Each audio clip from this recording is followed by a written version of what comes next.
vou continuar com os irmãos, os que eu já venho fazendo há muito tempo, né? Durante aquele ano que nós não tivemos o pastor efetivo todos os domingos aqui, nós trabalhamos ali em alguns momentos o livro de Jó e em outros momentos o Gênesis, né? O livro de Gênesis. Tecnologia aqui. Tá bom. E nas últimas vezes que eu tive na escola dominical, nós tratamos a questão do dilúvio, né, todo aquele período, quando Noé ele sai da arca, ele faz o culto ao Senhor, e no texto de hoje, né, nós vamos explorar, né, estudar Gênesis capítulo 9, versos 1 a 17, que são as ordenanças ou as ordens para o novo mundo. E não coincidentemente, né, porque Deus conduz todas as coisas, o que nós vamos estudar aqui está perfeitamente alinhado com os estudos que nós já temos tido nesse ano, né, que é a questão das boas obras. E nós vamos ver aqui que Deus então ordena a Noé e os filhos como eles deveriam viver nesse mundo que agora era novo para eles. Mais uma vez recapitulando, houve o dilúvio, né? Eles passam ali aquele período dentro da arca, cerca de 1 ano até eles poderem sair. Assim que saem, Deus concede a eles a bênção, né? Noé faz um culto ali ao Senhor. E agora, como vamos viver, né? É uma pergunta que serve até para nós hoje, né? Como devemos viver? Nós temos a instrução clara aqui nas Escrituras. Então, Gênesis capítulo 9, leremos do 1 ao 17, e à medida que nós formos, depois nós vamos passar aí, separando as porções do estudo aqui das Escrituras. Lembrando, né, que esses estudos, especificamente desse aqui de Gênesis, ele está melhor detalhado, inclusive, no livro No Princípio de Tudo, do pastor, o reverendo Augusto Nicodemos, para quem quiser aprofundar ainda mais, né? Então, capítulo 9 de Gênesis nos diz assim, do 1 ao 17. Abençoou Deus a Noé e a seus filhos e lhes disse: sede fecundos, multiplicai-vos e enchei a terra. Pavor e medo de vós virão sobre todos os animais da terra e sobre todas as aves dos céus. Tudo o que se move sobre a terra e todos os peixes do mar, nas vossas mãos serão entregues. Tudo o que se move e vive, ser-vos-á para alimento. Como vos dei a erva verde, tudo vos dou agora. Carne, porém, com sua vida, isto é, com seu sangue, não comereis. Certamente requererei o vosso sangue, o sangue da vossa vida. De todo animal requererei, como também da mão do homem. Sim, da mão do próximo de cada um requererei a vida do homem. Se alguém derramar o sangue do homem, pelo homem se derramará o seu, porque Deus fez o homem segundo a sua imagem. Mas sede fecundos e multiplicai-vos, e povoai a terra e multiplicai-vos nela. Disse também Deus a Noé e a seus filhos: eis que estabeleço a minha aliança convosco e com a vossa descendência, e com todos os seres viventes que estão convosco, tanto as aves, os animais domésticos e os animais selváticos que saíram da arca, como todos os animais da terra. Estabeleço a minha aliança convosco. Não será mais destruída toda a carne por águas de dilúvio, nem mais haverá dilúvio para destruir a terra. Disse Deus: este é o sinal da minha aliança, que faço entre mim e vós, e entre todos os seres viventes que estão convosco, para perpétuas gerações. Porei nas nuvens o meu arco, será por sinal da aliança entre mim e a terra. Sucederá que, quando eu trouxer nuvens sobre a terra, e nelas aparecer o arco, então me lembrarei da minha aliança, firmada entre mim e vós, e todos os seres viventes de toda a carne. E as águas não mais se tornarão em dilúvio para destruir toda a carne. O arco estará nas nuvens. Vê-lo-ei e me lembrarei da aliança eterna entre Deus e todos os seres viventes de toda a carne que há sobre a terra. Disse Deus a Noé: este é o sinal da aliança estabelecida entre mim e toda a carne sobre a terra. Vamos orar mais uma vez? Vamos prosseguir. Uma vez mais, Senhor, agradecemos pela oportunidade de examinar a Tua Palavra. Nós sabemos, Pai, que somos incapazes por nós mesmos de aprender, entender e aplicar tudo o que o Senhor nos ensina. Nós precisamos do auxílio do Teu Santo Espírito para que abra a nossa mente, os nossos corações, para que tenhamos boa vontade em reconhecer que somos pecadores e desejarmos fazer a Tua santa vontade. Ajuda-nos, auxilia-nos, Pai, nós suplicamos, já agradecidos, sabendo que o Senhor assim nos abençoa, em nome de Jesus. Amém. Bom, essa passagem que nós lemos aqui, ela trata da renovação do mandato da criação por parte de Deus. Nós temos que lembrar, lá no Gênesis, capítulo 1, Deus estabelece, Ele cria todas as coisas e Ele dá um mandato para o homem, Adão e Eva, que eles tinham que cuidar de tudo aquilo que Ele havia criado. Só que em função da queda, Adão e Eva pecaram, por causa da queda eles foram expulsos, o pecado veio ao mundo, com o pecado veio a morte, e ali já começa uma série de atos violentos por parte dos homens, movidos por esse pecado, e então Deus envia o dilúvio. Deus destrói toda a humanidade, salvando ali, a exceção é Noé e sua família, Noé, a esposa e seus filhos e as esposas, e uma vez que isso acontece, cessa-se o dilúvio, eles saem da arca, Deus aceita o culto que Noé lhe oferece, que foi o primeiro realizado na nova terra, e Deus então ele decide não mais destruir o mundo com dilúvio, porque senão ele teria que fazer isso a cada 10 gerações. Ele viu isso aí e falou assim: não adianta, o coração do homem é mau. Ele entende isso, então ele fala assim: olha, não vou mais destruir o homem com dilúvio. E nessa passagem que nós lemos aqui, nós temos aqui 4 ordens do Senhor, 4 ordenanças. A gente pode dividir o texto dessa forma. E aí nós vamos passar por cada uma delas e naturalmente nós vamos extrair as lições que nós temos, e naturalmente também os irmãos podem participar e alguns textos nós vamos ler. Isso aqui é especialmente importante, meus irmãos, porque eles estão diante de literalmente de um mundo novo. É novo em todos os sentidos. Quando nós estudamos, por exemplo, mais profundamente como é que era o mundo pré-diluviano, ou seja, antes do dilúvio, nós vamos perceber, e aí nós fazemos isso não sozinhos, nós precisamos de ajuda de outros servos de Deus, como por exemplo o Adalto Lourenço. Se os irmãos tiverem interesse, se os irmãos pesquisarem no YouTube mesmo, tem uma série de estudos que ele fez sobre o Gênesis e esse período de antes e pós o dilúvio, que é muito interessante, muitíssimo interessante, para a gente entender que quando houve o dilúvio, ele não apenas matou os seres humanos que ali existiam, mas ele mudou todos, vamos dizer assim, todo o sistema do planeta Terra. Questão de divisão de continentes, uma série de impactos, vamos dizer assim, impactos globais mesmo. Não foi simplesmente uma enchente, encheu e pronto. Não, houve uma divisão, houve uma profunda alteração, inclusive do modo que nós vivemos. Então, realmente, eram 2 mundos. Eu costumo até dizer que nesse nosso período da Terra, houveram 3 tipos de mundo. O período antes da queda, o período entre a queda e o dilúvio, e a nossa atual geração. Bom, nós estamos aqui, então, estudando o período atual, digamos assim, que foi após o dilúvio. E dentro dessas ordenanças, a primeira que há, que nós lemos aí nos versos, fechei aqui, nós temos aqui no verso 1, para começar, é o quê? Multipliquem-se e encham a terra. Essa foi a primeira ordem que o Senhor deu.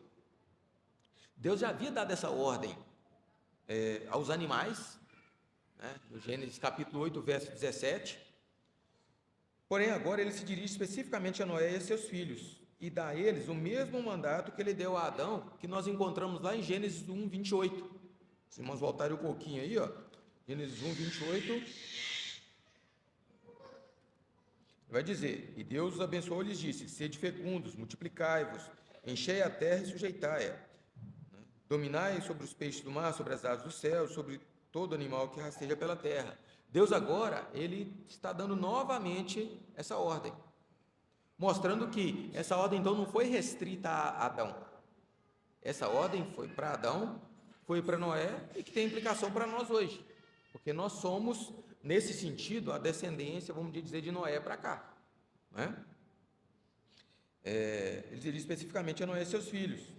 Deus determina que eles sejam fecundos, que eles tivessem muitos filhos, que eles deveriam encher a terra, ou seja, multiplicar e se espalhar. E a renovação desse mandato, ela implica necessariamente em alguns aspectos, tá? Não era só simplesmente a questão numérica. Não, porque eu só quero que tenha muitas pessoas. Por que que Deus dá essa ordem? Só para recapitular também, nós temos que lembrar que quem está narrando essa história aqui é Moisés para o povo que havia de entrar na Terra Prometida. Só para lembrar os irmãos, isso aqui estão ali nas planícies, nas colinas, planícies de Moabe. Moisés sabe que não vai entrar na Terra Prometida, mas ele tem a instrução do Senhor para o quê? Para ensinar o povo que vai assumir essa terra como eles deveriam viver. Então, não é simplesmente, aqui a gente está lendo a questão envolvendo Noé diretamente, né? Mas quem está ensinando isso aqui é Moisés para um povo que vai assumir a terra. Eu até costumo dizer, né, e a gente sempre aprende, e a primeira lição sempre vem para quem está explicando, né? Nós estamos vendo aqui, e eu lendo essa história, é a responsabilidade que nós pais, por exemplo, temos de passar para os nossos filhos. Afinal de contas, nós vamos coexistir um tempo com eles, mas seguindo, vamos dizer assim, a ordem natural das coisas, vai haver um tempo que os nossos filhos não nos terão por perto. Então, nós temos que ensinar para eles a viver nesse novo mundo que eles vão encontrar, né? Então, essa é uma das instruções aqui, mas aqui está literalmente, vocês vão para uma terra que o Senhor, teu Deus, te dará, e lá vai estar cercada de inimigos do Senhor, e vocês vão ter que ser exemplo e farol para a humanidade. Então, uma das ordens é, multiplique-se, tenham muitos filhos. Para quê? Primeiro, que Deus queria que esses homens, né, e aqui falando de Noé novamente, que eles criassem uma sociedade. Meus irmãos, não tinha mais ninguém no mundo inteiro. 8 pessoas que existiam no mundo. 8. Então, Deus falou assim, olha, nós estamos começando tudo de novo, vocês vão começar aí. Vocês têm que criar uma sociedade. Como é que você vai criar uma sociedade se não tiver filhos? Tem que ter filhos, né? Vocês vão ter que estabelecer uma cultura. Vocês vão ter que pesquisar a criação a fim de conhecê-la, usá-la para o bem dos seres humanos. Isso tudo está implícito nessa ordem de ter muitos filhos, né? Preservar e promover o conhecimento de Deus. Preservar a esperança da vinda do filho da mulher, que haveria de esmagar a cabeça da serpente. Preservar o verdadeiro culto a Deus. Deus quer que a humanidade no novo mundo se espalhe e domine a terra. Então vejam, meus irmãos, que esse primeiro mandato que o Senhor dá para os filhos aqui de Noé é para que eles estabeleçam uma sociedade. E essa ordem ela não passou não, hein? Deus requer de nós também que nós façamos a mesma coisa.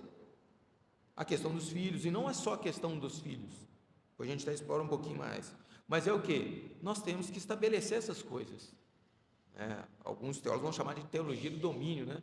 Em algum momento, eu não sei quando, da nossa, aí eu estou falando de igreja mesmo, nós paramos de ter esse tipo de visão.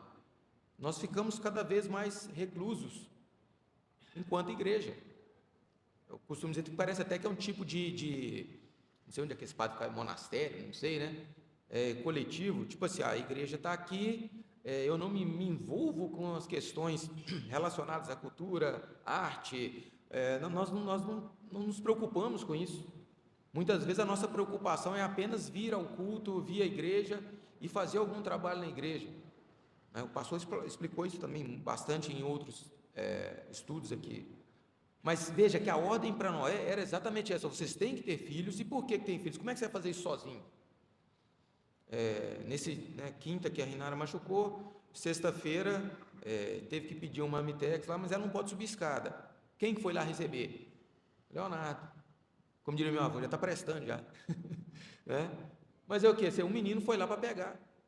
É pouca coisa, mas se ele não tivesse ele lá, como é que ia fazer? né? Então, a bênção de ter filhos é também para isso. Como é que nós vamos estabelecer todas essas coisas aqui sozinhos?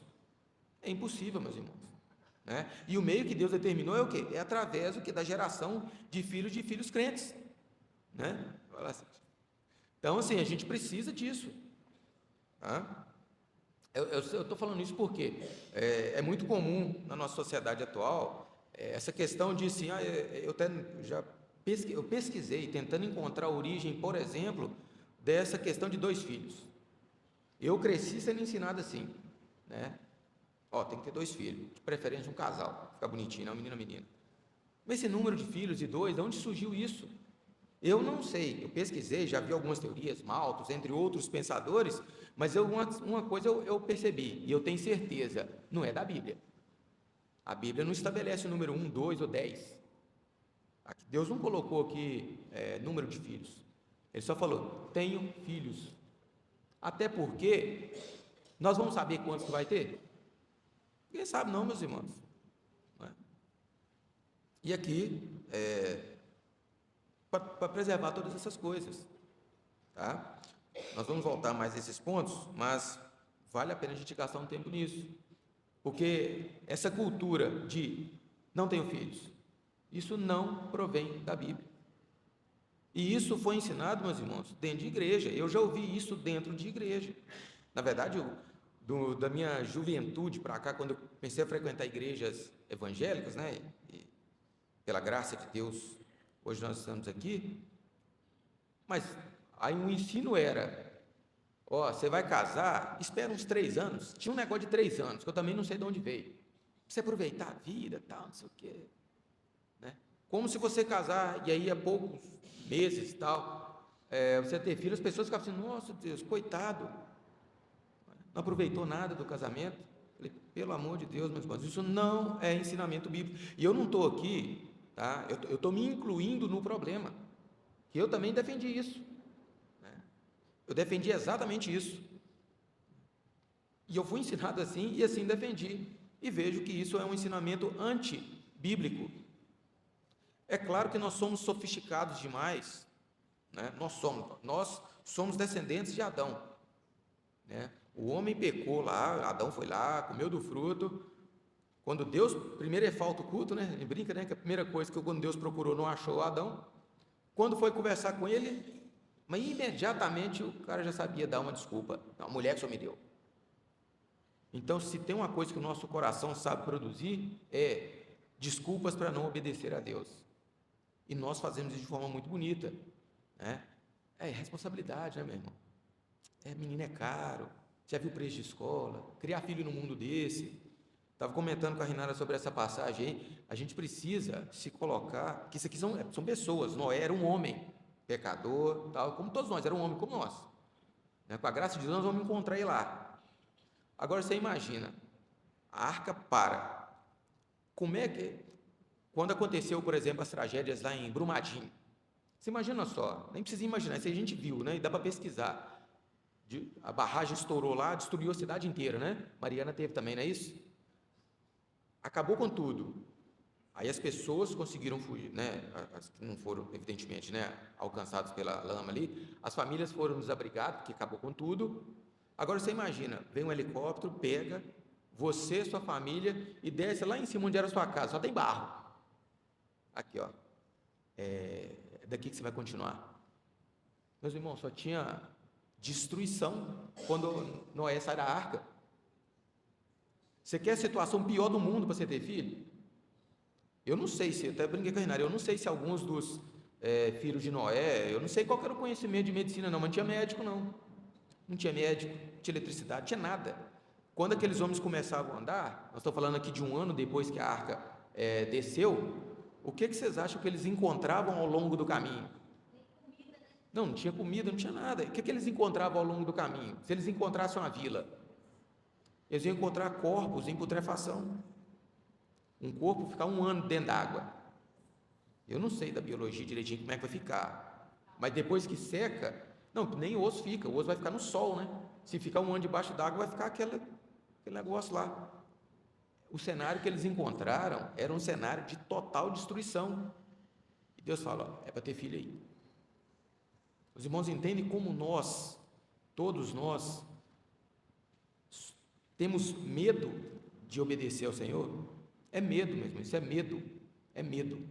Ah, não, mas é prudência, tal, tal. Eu não estou falando dos casos de exceção. Ah, se a pessoa, se a mulher engravidar, ela pode morrer clinicamente. Não estou falando desses casos, não, porque não, isso aí é exceção.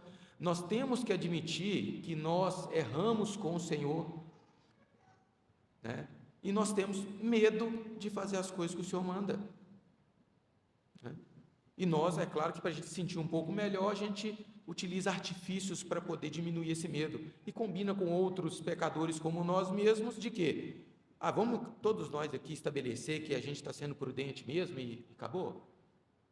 Então, assim, a gente tem que admitir isso, porque quando a gente confessa ao Senhor os nossos pecados, o Senhor nos abençoa e nos dá paz. Então, assim, isso aqui eu não estou atacando a OB ou mandando dinheiro, não, porque eu fiz isso, né? Durante um tempo eu falei assim: não, o bom é ter dois. Para vocês terem ideia como é que eu já pensei, né? Porque, outra coisa, né? A gente acha que tem esse poder todo de gerar vida, né? Eu tinha essa ideia: não, vamos esperar um pouco, porque na hora que eu quiser eu terei filho. Eu aprendi da pior forma, né? Mas na minha cabeça ainda eu pensava o seguinte: eu vou ter 3 filhos, por quê? Porque cabe no carro, 3 cadeirinhas, né? E tinha pessoas que falavam assim: ó, rapaz, se tiver 4 filhos, como é que você vai fazer? Você tem que comprar um carro. Na época, hoje tem um monte de carro, né? Na época você tem que comprar uma Kombi, né? Mas veja, isso eu estou falando de ensinamento dentro da igreja. Não, mas isso é muito difícil. Já viu escola para menino, para tá? E fez esse monte de coisa, meus irmãos. Aí eu olho para Noé aqui e a família dele, no mundo totalmente destruído, não tinha absolutamente nada. A gente não consegue nem, a gente não tem nem ideia de como é que vai viver, né? Quando dá uma enchente aí dessas que teve, né? Tristemente, teve esse ano, todo ano tem, né? A pessoa perde tudo em termos de bens materiais. Você vê as reportagens, a pessoa chora amargamente, porque tudo que ela trabalhou 20 anos lá, ela perdeu. E é dolorido mesmo, meus irmãos, não estou fazendo pouco caso disso, não. Mas veja, essa pessoa, ela tem um apoio de familiar, apoio da igreja, até mesmo de Estado, tal. Ela não vai ficar naquela... Aqui esses homens não tiveram nada disso, não, hein? Eles pura e simplesmente não tinham absolutamente nada, estavam no mundo totalmente destruído. Como bem lembrou a nossa irmã ali, nem comida, não tinha nada, né? Imagina o medo que dá. Mas eles foram e obedeceram ao Senhor. Então, nossa primeira coisa com relação a essa questão de filhos, isso é uma ordem, tá? É uma ordem. E se você não consegue cumprir, não é porque é o Senhor que está errado na ordem dele, é porque você tem medo, que é o contrário da fé. Será que o Senhor vai me ajudar? Não, você tem medo. Agora, se você admitir isso diante do Senhor, o Senhor é poderoso, Ele vai dar essa paz no coração, né? Para que você de fato tenha. Agora, ficar evitando porque você tem projetos A, ou B, C, D, está alinhado com as Escrituras? Se não está, você não está obedecendo ao Senhor, pura e simplesmente isso. A desobediência é pecado, né? Isso serve até para quem já talvez não possa mais ter filhos, por causa de idade, entre outros fatores, né? Nós, meus irmãos, nós temos que incentivar aqueles que têm, que podem ter, incentivar moralmente, espiritualmente orando e até financeiramente, tudo da forma que a gente puder. Isso é tão verdade, né, que você pode ver, se um dos nossos filhos ele for aprovado em um concurso dificílimo, nossa, é uma vibração, né? Uma alegria, entrar aqui na frente, o pessoal dá testemunho, vamos orar, louvor, faz culto. Agora, quantas famílias fazem um culto? Eu falo para vocês, meus irmãos, que eu ainda não vi, tá? Eu não estou falando que não tem, eu ainda não vi, de um irmão chegar assim, né? Rapaz, meu filho casou, menina casou, você acredita? Vai ter um mês, já vai vir um menino, já vai vir um neto. Glória a Deus, você não vê essa vibração não, hein? Né? Você não vê. A gente tem começado a ver isso agora, graças a Deus, aqui na igreja, mas de modo geral você não vê. Ou pelo menos não no mesmo nível se aquele mesmo casal conseguir algo financeiramente extraordinário. Sendo que a maior bênção que Deus deu é essa daqui, a gente não vê a mesma alegria, a mesma emoção. né? Aquela alegria genuína. Mas casou, né? Homem, mulher, o casal casou, ele crente, e Deus já está aumentando ali, ó. Vamos glorificar. A gente não vê essas coisas, mas isso é uma ordem de Deus, tá? Na sequência, né, então você precisa de ter gente para poder fazer avançar o Evangelho, fazer avançar o reino de Deus. Tá? Nós não temos, meus irmãos, uma teologia derrotista, nós não podemos ter isso. Ah, não, Deus vai acabar com tudo mesmo, e daqui um dia Deus vai vir e vai incinerar isso aqui tudo, Jesus Cristo volta e está tudo derrotado, o anticristo. Nós não podemos ter esse tipo de visão. A nossa visão tem que ser exatamente o oposto. Ora, eu estou criando meus filhos para que eles exerçam domínio sobre a terra. E esse domínio não é domínio tirânico, é pela palavra do Senhor. Nós, irmãos, né, enquanto pais aqui, que é mais direcionado, né, mas os jovens casais também, mas nós, enquanto pais, nós temos que entender que nós estamos preparando terreno que nós não vamos pisar. Eu hoje trabalho para que o meu neto, né, pode ser que eu conheça, bisneto, tataraneto, aí, não sei, né, para daqui a 50 anos a minha linhagem, digamos assim, seja uma linhagem que serve mais ao Senhor do que eu. Moisés, ele não estava aqui de má vontade ensinando o povo que ia entrar na terra prometida, porque ele não ia entrar, não. Ele sabia que ele não ia entrar. Deus falou com ele: você não vai. Mas esse homem está ensinando aqui porque senão a linhagem do Senhor vai continuar. Aqui eles tinham uma motivação ainda maior, porque dos hebreus viria o Jesus Cristo, né? Para nós aqui, ele já veio. Então nós temos que continuar trabalhando, por quê? Para que toda a terra louve o Senhor. Você, não, mas não vai adiantar não, meu irmão, esse mundo é mau. Isso não é da nossa conta, meus irmãos. Da nossa conta é fazer o que o Senhor manda, instruir os nossos filhos. E isso não vai acontecer por opção própria. Não, eu quero ter um menino e um pet. Isso não adianta não, meus irmãos. Por opção não. E você não sabe. Você não sabe quantos filhos o Senhor irá lhe dar. Pode ser que te dê 10. Pode ser que te dê 1000. Você não tem controle sobre isso. Quem abre a madre e fecha a madre é o Senhor. Então esse negócio de ficar ali com esses cálculos, essas coisas, você não está aprendendo isso da Bíblia, tá? Depois, isso é no verso 1º, né? Dos versos 2 a 4, o Senhor, ele restabelece o domínio do homem, né? Ou seja, aqui Deus está restabelecendo novamente que o homem vai dominar sobre todas as coisas.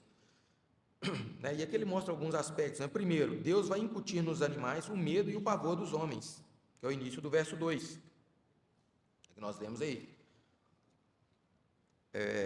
Até aquele momento, o início da criação, Deus não dominava, o homem não dominava os animais por pavor.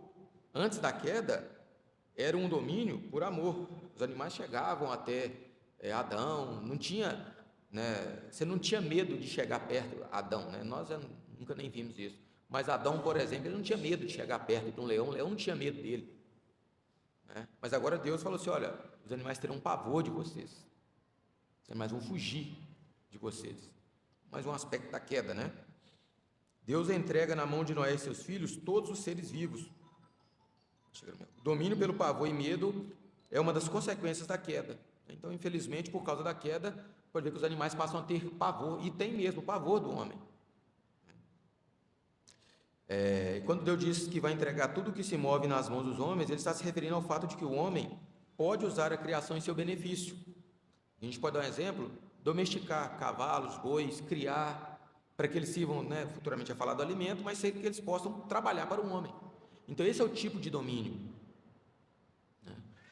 No verso 3, a gente tem uma novidade, né, que é o quê? Que os animais agora, eles passam a fazer parte da dieta do ser humano.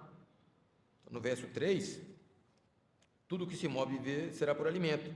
Como vos dei a erva verde, tudo vos dou agora. Até esse momento, Adão, Noé, né, eles eram vegetarianos. Eles só comiam ervas do campo, assim como foi ensinado para Adão e foi passando até chegar Noé. No Éden tinha apenas vegetais. Agora dos animais, né, no caso dos animais puros, depois ele vai tratar sobre isso.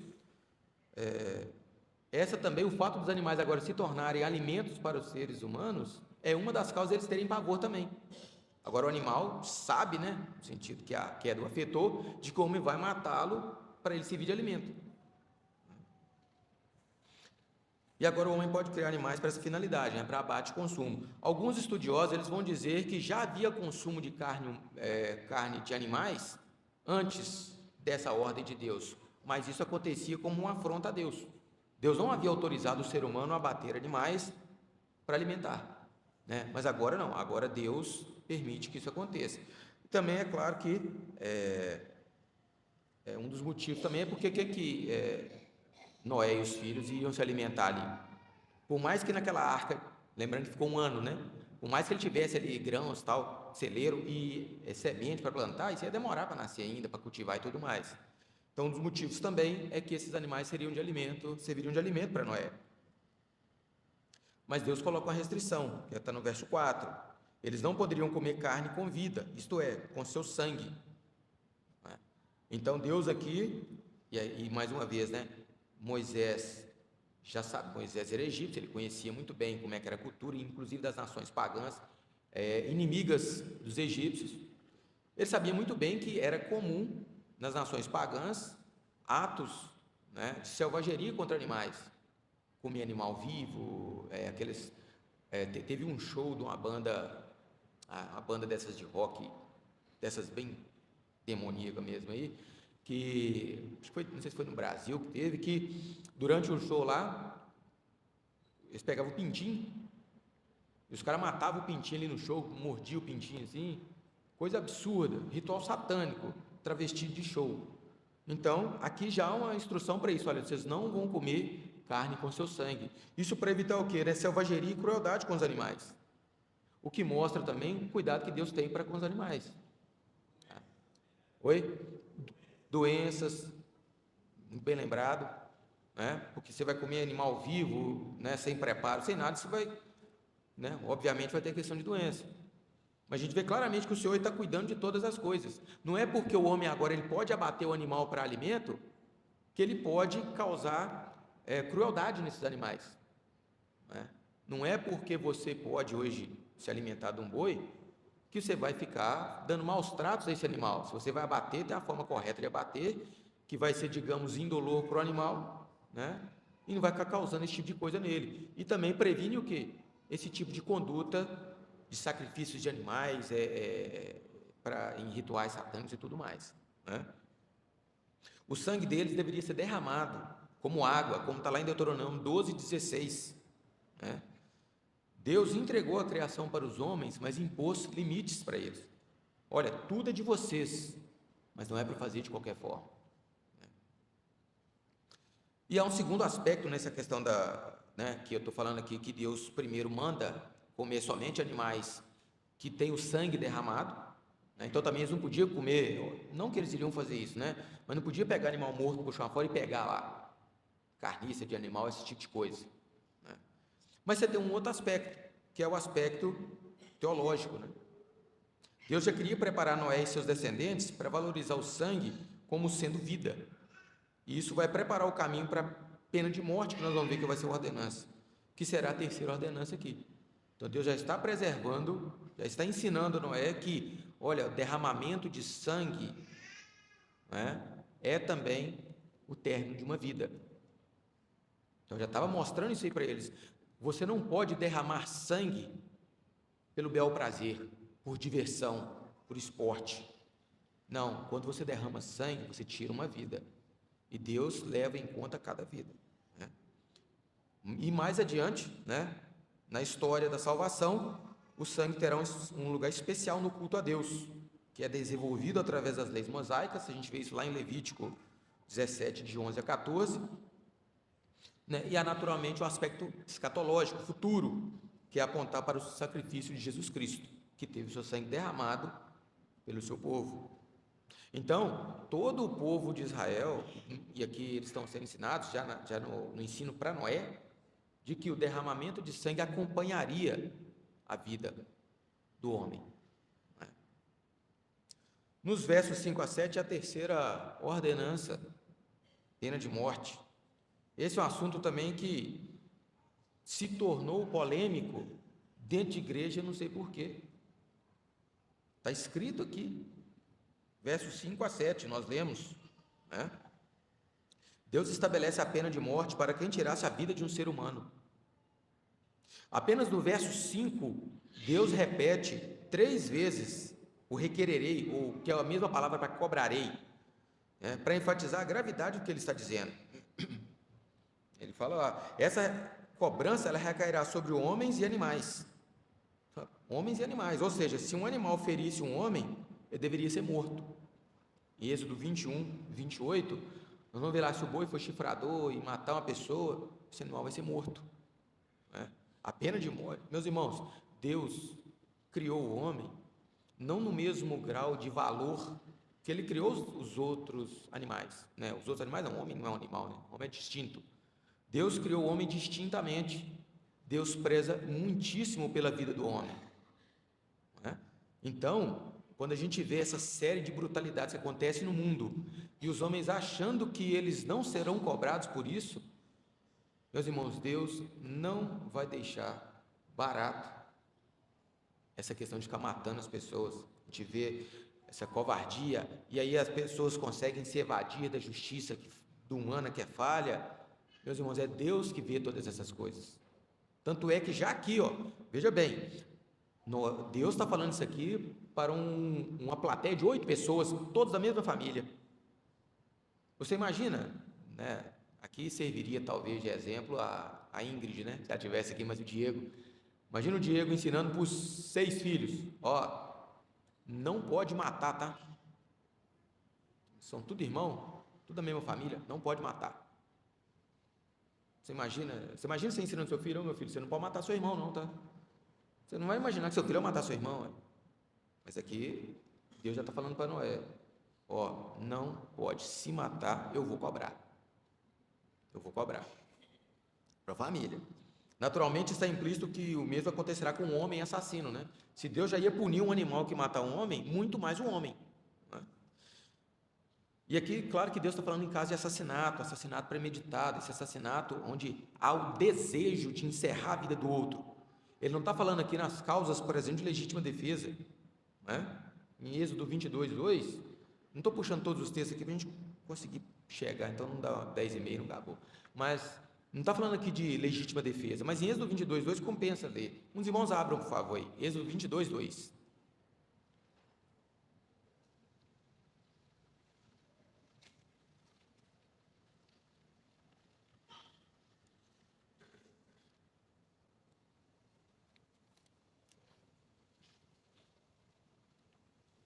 Encontrar 2. Isso, 22, 2. Não, Êxodo. Isso. Se um ladrão for achado arrombando uma casa e sendo ferido e morrer, quem o feriu não será culpado do sangue. Isso. Ou seja, isso é legítima defesa. Isso aqui é a lei que está ensinando para o povo. Esse mesmo povo que vai assumir a terra prometida. Ó, o cara tentou invadir lá, você não consegue ver quem é. Você não vai deixar esse cara chegar e correr o risco de assassinar sua família. Se você matar ele, você não vai ser culpado disso daí, não. Ah, mas Deus falou que não pode matar? O assassinato, o que Deus falou que não pode é esse assassinato. Eu tenho uma diferença com o cara, eu vou lá matar ele. Isso é premeditado, né? Eu quero ir lá matar, né? Existem penas diferentes aqui se for por acidente. Hoje eu acho que aí o Talmo, que é do direito, vai saber melhor, mas tem um lance é culposo e doloso, né? Então, assim, aqui a gente já vê essa distinção. Agora, você teve a intenção, você matou porque você quis, você vai ser morto, tá? Você vai ser morto. E lendo um pouco mais sobre esse assunto, é interessante que a gente não vê menção de cadeia em Israel, né? Se vocês irmãos lerem as leis que foram dadas para o povo de Israel, você não vê cadeia. Se matou, vai morrer. Roubou, tem que retribuir. Roubou, não tem dinheiro para retribuir, vai ser escravo do cara que você deu prejuízo.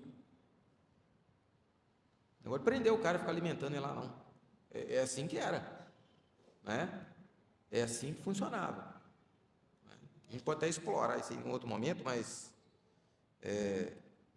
Quando você vê essas coisas acontecendo e tudo mais, você vê que não é de acordo com a lei de Deus, né? Mas, né, no verso 6, nós vemos o quê? A justiça retributiva, né? Porque Deus puniria o assassinato planejado. No verso 5, tirou a vida de alguém que é seu semelhante. Por que Deus está retribuindo essa justiça chamada retributiva? Porque, primeiro, você tirou a vida do seu semelhante, né? No verso 6, aí, ó, Deus fez o homem à sua imagem. Portanto, matar um ser humano é um ataque ao próprio Deus. É por isso que Deus não considera menor, né? Não, é um pecado no sentido de estar desobedecendo a lei de Deus, mas Deus vai punir severamente, porque quando você mata um ser humano, nesse sentido, assassina um ser humano, você está desferindo um ataque ao próprio Deus. A gente tem isso figurado, por exemplo, quando, dentro do direito, né, quando você ataca, por exemplo, um policial. Você não está atacando só aquele homem lá, aquele cidadão. Você está fazendo um ataque ao Estado, por exemplo, de Minas Gerais, ou se for federal, ao Brasil. Naquela questão que o pastor já nos ensina a representatividade. Então, quando você ataca um homem, quando você assassina um ser humano, literalmente, você está tentando assassinar, né? Dada a proporção que dá da semelhança, é um ataque ao próprio Deus. Você está atacando a Deus, trocando em miúdos. Aqui, Deus, o que eu faço com essa criação que o senhor fala que é parecido com você, ó, matou, né? Por isso que Deus pune tão severamente essa questão, né? E outra coisa, um terceiro aspecto, o assassinato, ele fere a primeira ordenança, que é a multiplicação e a questão dos filhos, porque afinal de contas, quando você assassina, quer homem ou mulher, o que você está fazendo ali? Você está cessando a possibilidade de ter filhos, você matou a pessoa. Então você está ferindo a imagem do Senhor e você está indo contra os planos do Senhor, que Ele mandou que é para a humanidade multiplicar. Meus irmãos, é muito sério quando a gente pensa nas coisas que Deus nos ensinou, né? A gente acha que as coisas são simples e não são. Olha como é que o Senhor está ensinando, né? E observe que isso aí, ó, na sequência do verso 6 tem um mas, né? No verso 7, está lá, ó, verso 7, mas sede fecundos e multiplicai-vos. Logo na sequência que Deus falou assim, ó, não pode matar, se você matar você vai ser morto. Por quê? Porque vocês têm que ser fecundos. Então quando você mata uma pessoa, você tira a possibilidade de existir, né?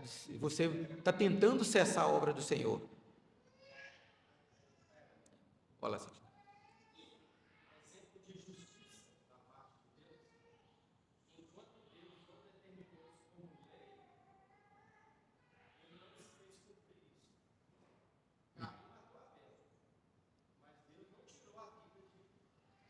sim. Sim. Nós vamos chegar nesse ponto aí que é o próximo, sim, excelente, né? Na sequência, né? Que é justamente isso aí, ó. Deus vai punir, né? Até esse momento aí, você pode ver que ele não deixa que ninguém vingue a morte de Abel. Porque Caim fala, mas agora eu estou perdido, então o pessoal vai me matar. Aí fala, não, se alguém te matar, aí Deus coloca a maldição, inclusive, né? Por quê? A vingança é dele. Que é nesse momento que você falou aí, né? Depois nós vamos ver que na sequência que Deus outorga, né? Ele determina quem é que vai punir então a morte. Sou eu? Qualquer pessoa? Não. Deus determina que quem vai fazer isso é o magistrado civil. E esse magistrado civil, ele vai tendo a sua forma ao longo da história. Então, por exemplo, teve o período dos juízes. Durante um tempo foi o próprio Moisés que foi o juiz do povo ali. Então ele era o magistrado. Abraão. Então nesse período ali, aí depois das 12 tribos, cada tribo tinha seu representante, né? A gente tem às vezes a ideia que Israel era como se fosse um estado brasileiro. Você tem um que manda nos 12? Não. E depois eles vão pedir isso aí lá, enquanto tem o rei, aí o trem desanda mesmo. Mas mesmo nessa época, as tribos, elas tinham que andar unidas porque o Senhor mandou, mas eram tribos distintas. E aí, em cada uma dessas tribos, era estabelecido a autoridade. E Deus deu a essa autoridade instituída o poder de exercer a espada. Paulo vai falar isso em Romanos 13, que o Estado tem o quê? A espada. Então, aqui não está abrindo margem para justiceiro. É mesmo, então matou, eu vou lá matar. Não. Evidentemente que o Senhor vai cobrar ainda mais do magistrado essas mortes e tudo isso que não é julgado conforme a lei do Senhor. Então eu até falo, quando o camarada pensa em ser juiz, eu quero ser juiz, bacana, só que olha o que você tem que fazer aqui, você tem que dar vazão a isso aqui, né? Porque você pode enganar a galera aí dos plenários e tudo mais, mas Deus está vendo, e se Ele te investiu dessa autoridade, Ele vai cobrar a execução desse dom, dessa bênção que Ele te deu, dessa obrigação, né? Um outro aspecto também, né, que esse não está explícito no texto, mas que a gente pode extrair pelo contexto, que Deus vai punir com pena de morte, é para cessar aquela violência. Por que Deus ele trouxe o dilúvio lá?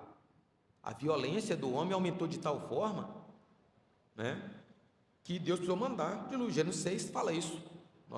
No passado nós estudamos lá, né, que a causa do dilúvio foi a violência, a maldade do homem. Então veja, meus irmãos, a questão de instituição da pena de morte, que eu sei que pode haver um debate, mas no Brasil nem funcionar, por isso, por aquilo, não é essa a questão. A questão é que dentro de muitas igrejas, existem muitas pessoas que simplesmente falam assim, não, a pena de morte não matarás. Né? Não, mas e aí, como é que eu faço? Não, Deus está falando. Misericórdia, o lugar tem pena de morte, eles não têm misericórdia. Deus deixou claro aqui. E se isso fosse ensinado, né, se isso fosse ensinado, as pessoas falam assim, mas não adianta ter pena de morte, não, porque nos Estados Unidos tem pena de morte, os outros matam lá ainda. Bom, eu nunca fui lá, mas quem já foi e quem vive lá, o nível de violência é igual ao daqui? O cara pode até matar, mas ele já sabe que bem antes disso aí o negócio vai ficar, ele vai morrer. Ele vai morrer, ele sabe disso. E isso não vai refrear o mal, não? Não vou entrar nessa disputa não, porque se eu matar um cara ali, nossa, vai complicar, eu posso até ser morto, tal. Então, vejam, meus irmãos, Deus leva isso a sério, tá? Então, nós vemos que, uma vez instituída essa pena há de ser executada pela autoridade, pelo magistrado civil, tá? Como eu disse. E temos referência disso lá em Romanos 3, né, quando Paulo fala que a autoridade é serva de Deus e traz a espada para enfrentar e diminuir o mal. Deus fez tudo isso para preservar a humanidade e permitir que ela se multiplicasse. E, por fim, né, dos versos 8 ao 17, nós temos a aliança que Deus faz com a criação. Tá? Uma aliança unilateral, daquele que pode mais para que não pode nada, né? De Deus que é todo poderoso para o homem que não pode fazer nada sozinho. Ele estabelece. Veja que ele não chega, né, está nos versos 9 a 10. Veja que Deus não propõe a Noé uma aliança. Ô Noé, vamos combinar aqui.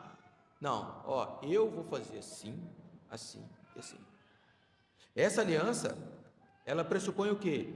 Obediência, você vai ter bênção. Se você desobedecer, vai haver maldição. Né? Isso é um tipo de aliança muito comum, inclusive na época. Hoje a gente vê acordos comerciais, aliança é outra história, mas naquela época era muito comum. O rei dominante, ele chegava lá naquele povoado que ele iria dominar e falava assim: a partir de agora é o seguinte, vocês vão pagar um imposto para mim, eu vou proteger vocês. Claro que tinha rei mau e tudo mais, né? Mas a aliança era essa, tá? Uma aliança unilateral, não era um acordo entre as partes. É Deus estabelecendo. A diferença é que o reinado de Deus é justo e bom. Então ele fala, se vocês me obedecerem, eu vou proteger vocês. Se vocês desobedecerem, maldição cairá sobre vocês. E nós vemos isso acontecendo ao longo da história do povo de Deus. Enquanto o povo de Deus andava diante do Senhor, o Senhor os protegia, inclusive com milagres, vencendo batalhas por eles. Mas no momento que o povo então abandonava, aí, então vocês tomam sua conta, né? Deus, isso nos versos 9 e 10, né? No verso 11, Deus confirma que não mais destruiria a terra com dilúvio. Nós lemos: Deus já havia dito isso é interessante. Em Gênesis 8, de 21 e 22, Deus já havia dito essas coisas, né? Ó, não vou destruir mais a terra. Só que quando a gente lê lá em Gênesis 8, 21 a 22, é o narrador, né? Está narrando que Deus está falando assim, ó, não vou fazer isso mais não, mas não está falando com Noé. Aqui agora ele fala com Noé. Noé, eu não vou destruir assim mais não. Porque é natural, meus irmãos, que eles tivessem medo de que aquilo pudesse acontecer novamente. A gente não fica com medo quando dá uma chuva aqui, arrasa todas as coisas, a gente fica apreensivo. Nossa Deus, será que ano que vem vai chover de novo? Se der outra chuva dessa? Não, Deus tranquiliza o coração de Noé. Noé pode ficar tranquilo, que eu não destruirei mais a terra dessa forma. E aí nós vemos o símbolo dessa aliança, né, que é o arco-íris, né, o arco, está dos versos 12 a 17. E vê que no verso 16, essa aliança é com toda a criação, tanto o ser humano quanto o resto da criação. Então, meus irmãos, caminhando aqui para a conclusão, né, nós vemos todas essas ordenanças, né, que Deus, só para lembrar, né, a primeira é: tenham filhos, né, não se acovardem, não tenham medo, tenham filhos, porque o Senhor vai sustentar. Depois, né, a segunda é: domine sobre todas as coisas. A terceira, a pena de morte, como nós acabamos de falar. E o quarto, a renovação da aliança do Senhor com o povo dele, que não vai mais destruir com o dilúvio. Bom, e aqui partindo para a conclusão e algumas aplicações, né? Primeiro, o que Moisés estava querendo ensinar, resumindo para os hebreus que iriam adentrar na nova terra. A terra prometida, conforme a promessa de Deus, toda a criação estaria disponível para eles. A primeira coisa que Deus estava falando é isso para aquele povo: olha, tudo que eu fiz, tudo, ou Moisés ensinando para os hebreus, tudo que Deus fez é para vocês, né? É para o sustento, conforto, lazer, é tudo para vocês, usando de forma sábia. Portanto, né, eles deveriam ser gratos a Deus, cuidar da criação e desfrutar dela com alegria. E nós vemos aí a questão do alimento. Meus irmãos, a questão do alimento é ou não é algo bom e que a gente, de qualquer que seja o motivo, está arrumando um jeito de fazer churrasco, tal, é ou não é essas coisas? Nós somos assim, e isso é bom. E na até ri lá, né, que eu brincava que ela fala assim: a festa a gente vai, mas tem que comer, ué. A festa tem que ter comida para ficar boa, né? Mas a gente gosta disso porque é bom, né? Ontem teve um encontro da UPH, eu vi lá acho que no status lá, costela assada lá, tal. Ou seja, a gente gosta de fazer churrasco, a gente gosta. Vai ter aniversário da igreja, tem bolo, vai ter. Isso é bom mesmo, e Deus sabe disso. E Deus sabe.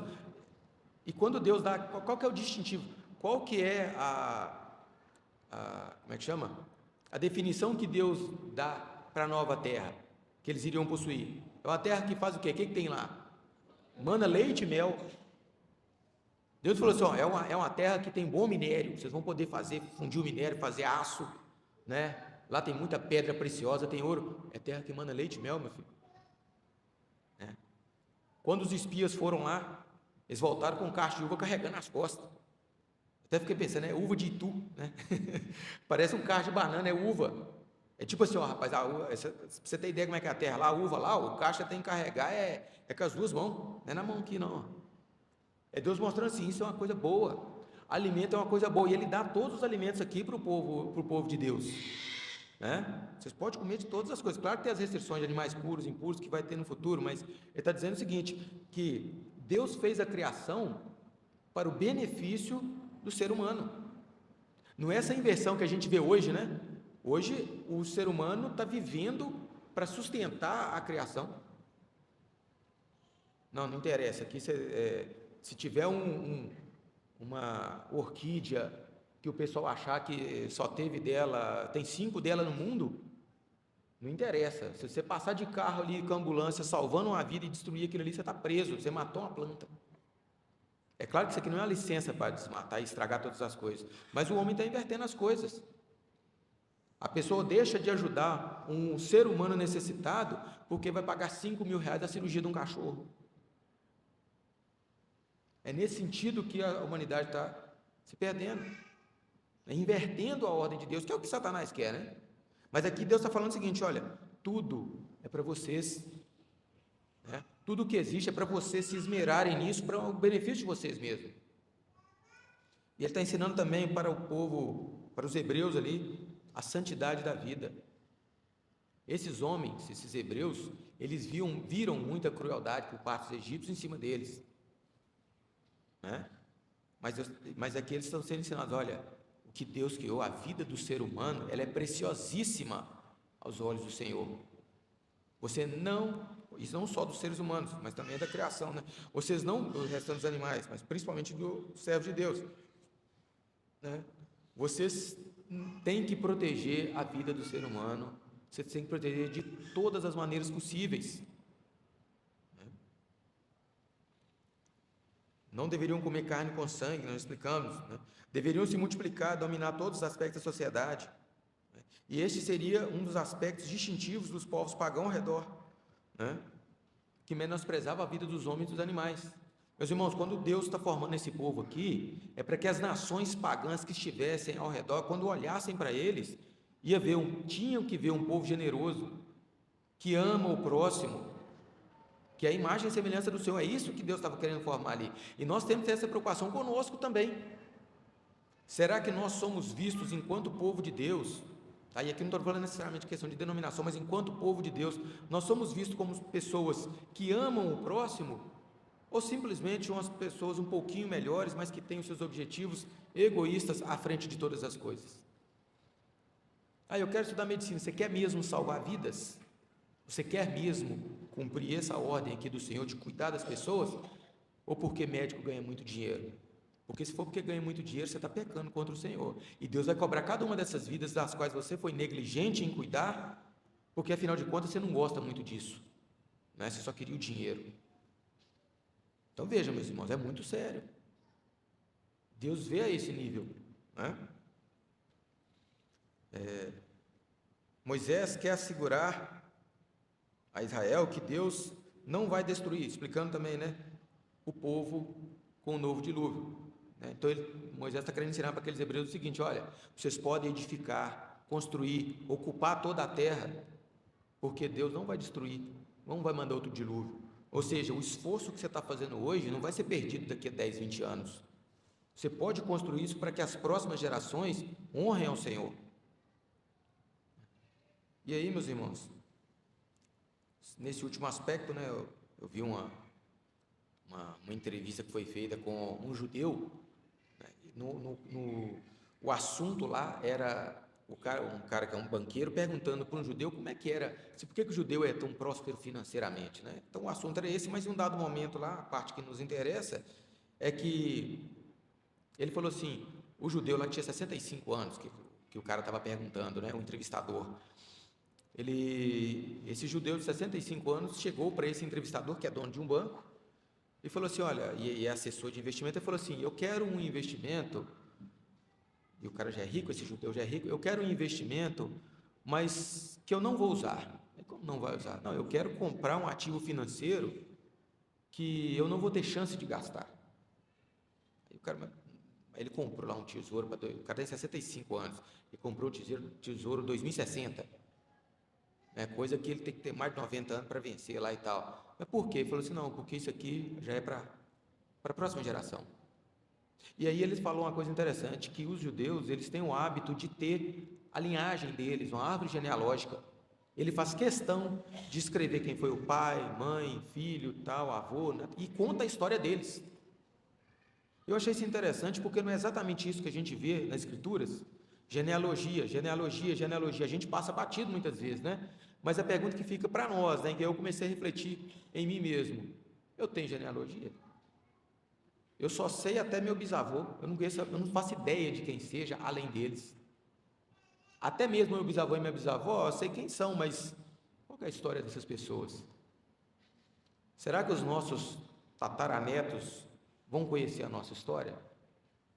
Será que nós vamos cultivar essa identidade, né? E aqui eu não estou falando, meus irmãos, de título, de titularidade, de liderança da igreja, não, mas, por exemplo, será que a gente vai ter, os nossos tataranetos vão falar assim, rapaz, meu avô foi um homem crente, servia a Deus, na época dele teve essa dificuldade, Deus abençoou, ele trabalhou, deu isso, tal, tal, tal, e ele falasse: hoje eu sou abençoado porque Deus abençoou o meu avô. Ou seja, eu não posso quebrar essa linhagem do povo de Deus. Isso é uma coisa que a gente não pensa. Quando a gente pensa em futuro, a gente pensa alguma coisa relacionada a quando eu tiver velho, eu tenho que ter um dinheiro para aposentadoria. Mas será que a gente está pensando nós estamos pensando nas pessoas que nós não veremos e que elas têm que glorificar o Senhor e que a nossa atitude hoje pode contribuir para isso lá? Meus irmãos, eu tenho que ensinar meu filho justamente para isso. Leonardo, quando ele estiver grande, Deus abençoe que ele tenha muitos filhos, e vai chegar uma hora que eu vou ser o quê? Se eu fizer o dever de casa, eu vou ser um nome, né? O Everton. Quantos anos tem? 150 anos. 150? Sei lá como é que vai dar a tecnologia na época, de repente tem uma imagem minha lá, né? Esse aqui que era o Everton. Não, coitado. Mas, será que nós vamos ter isso? Nós devemos trabalhar por isso. Essa igreja está pela bênção do Senhor, ela está do jeito que está hoje, foi por causa de pessoas que vieram antes de nós. É uma provocação que eu sempre faço: se isso aqui fosse chão batido, tivesse a venda, eu não sei quanto custaria um terreno desse aqui hoje, né? Mas será que nós teríamos o mesmo empenho que aqueles que construíram isso aqui tiveram? Ou a gente ia estar preocupado demais com nossas próprias coisas? Então, meus irmãos, são reflexões que a gente extrai de um texto desse, né? Não há mais questões dietéticas. Nós falamos aqui, né, de alimento, não tem mais alimento proibido. Deus está mostrando aqui isso também, porque existem alas hoje dentro do protestantismo, vamos falar assim. O cara não pode comer bacon, o sujeito não é porco, né? O outro não pode comer cheeseburger, porque carne com queijo não pode, e começa a criar uma religião em cima do negócio desse. Deus está mostrando que acabou isso aí, acabou, não tem mais esse negócio aqui, não tem, né? Aí isso são coisas, meus irmãos, que não dá nem para perder tempo. Quando a pessoa começa a falar nesse negócio, fala: beleza, cara, você não gosta de comer, eu nem perco tempo, porque isso aqui está tão claro que não vamos avançar, né? A pena de morte tem pleno respaldo bíblico, e apenas o magistrado civil pode executar essa pena. Nós não temos a licença para executar isso aí, é apenas as autoridades investidas pelo Senhor, né? E aí, se elas não cumprem, certamente prestarão contas do Senhor. E ai daquele, né, que cai nas mãos de Deus vivo, né? Deus deixa claro, por fim, né, a dignidade do ser humano e sua superioridade em relação ao restante da criação. Somente aplicando e vivendo pelas Escrituras é que os homens encontrarão a verdadeira paz, que é Cristo Jesus, né? Essas ações meramente de justiça social e tudo mais sempre fracassou e sempre fracassará. Estou falando isso aqui já arrematando, porque esse ano é ano de eleição e tudo mais, as pessoas confiam demais em homens. Meus irmãos, nós queremos ver algo diferente, e certo é pelas Escrituras. E eu falo isso aqui porque é um ano que vai acontecer essas coisas, e eu vejo que a pessoa se engaja muito em causas políticas. Não tem problema, você tem que ali ter a sua responsabilidade quanto a isso, mas veja, se você quer realmente ser um servo do Senhor, não é engrossando manifestação, é examinando as Escrituras, entendendo o que o Senhor está requerendo de você, e você aplicar a você, sua família, e que Deus faça isso por todas as gerações que se originaram em você. Muitos de nós aqui, eu, por exemplo, não cresci, né, não nasci no Evangelho. Deus teve misericórdia de mim e me deu dignidade em Jesus Cristo. Mas não é para acabar comigo, não é para terminar em mim, né? E não é para eu ser louvado também, nada disso. Mas eu acho muito bacana, e eu vejo isso na Bíblia, né, que a nossa história precisa ser contada pelos nossos netos, e pessoas que nós nunca veremos aqui, mas veremos lá. E eu já me animo nisso, né? Não sei quanto tempo que Deus vai restaurar todas as coisas, eu sei que eu não estarei aqui, muito provavelmente.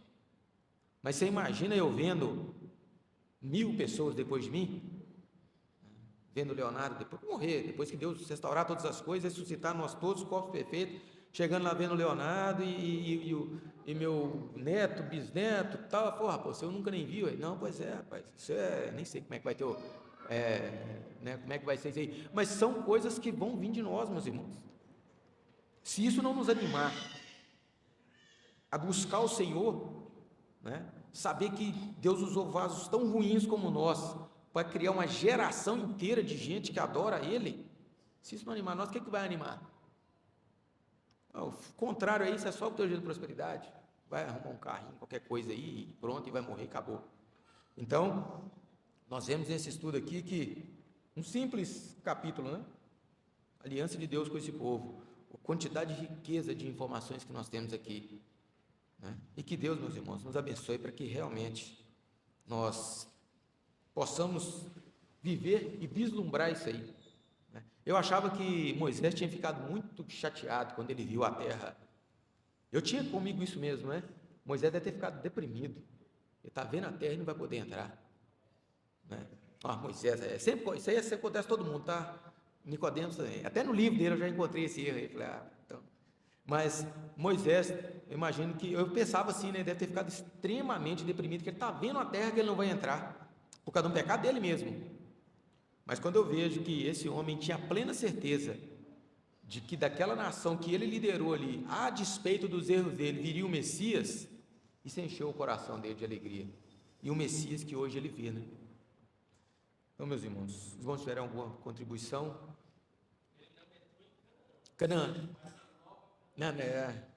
Como diz, na melhor que tem, ele entrou. Mas amém, meus irmãos. Então, vamos orar. Senhor amado, como é bom nós examinarmos a Tua Santa Palavra.